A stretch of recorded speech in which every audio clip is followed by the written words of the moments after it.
I learnt about school teaching as a teacher. I served my apprenticeship at Eton. So I was formed, but I would not describe myself as an educationist. I would in fact say I'm not remotely interested in education, not even as much as Miss Prism was. It is not a subject which interests me, but managing a loving family, that does interest me.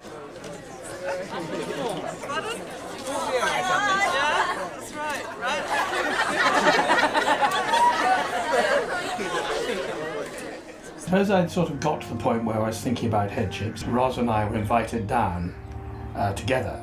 So I was interviewed in front of my wife, which was either a big mistake or a lucky break for me, because I didn't really care what they thought, but I wasn't going to make a fool of myself in front of her.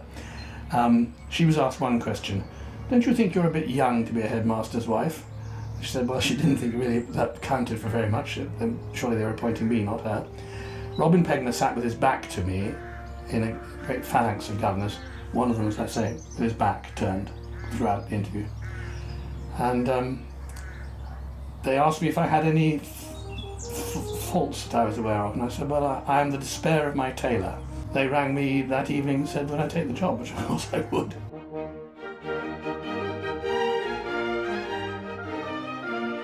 It certainly was quite a change. Went to the Christmas lunch at Bryanston. There was a jazz band playing. Everyone was wearing Christmas hats. It was just as a Christmas lunch ought to be. It was a fantastic change. And the other change was Housemasters' meeting in the spring term. So I said at the beginning of the meeting, what are the wet weather arrangements? And there was a silence. You know, the wet weather arrangements. What wet weather arrangements, they said. Well, you know, for games. What do they do when they can't play games because it's wet weather?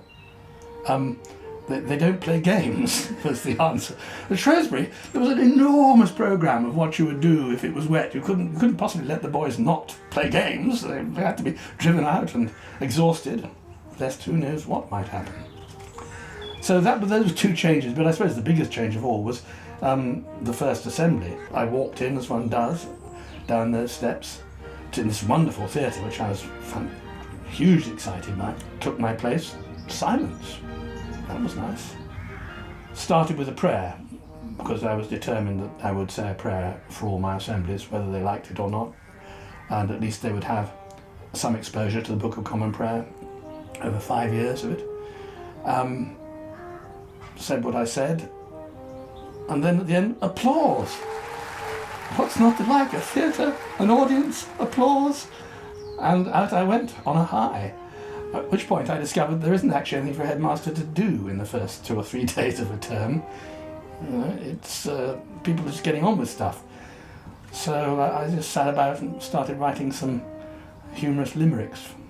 And actually, I think the main task for the head is to allow all those things to happen as much as he possibly can, or he or she can possibly make it, to provide a nurturing and loving environment in which whatever it is goes on.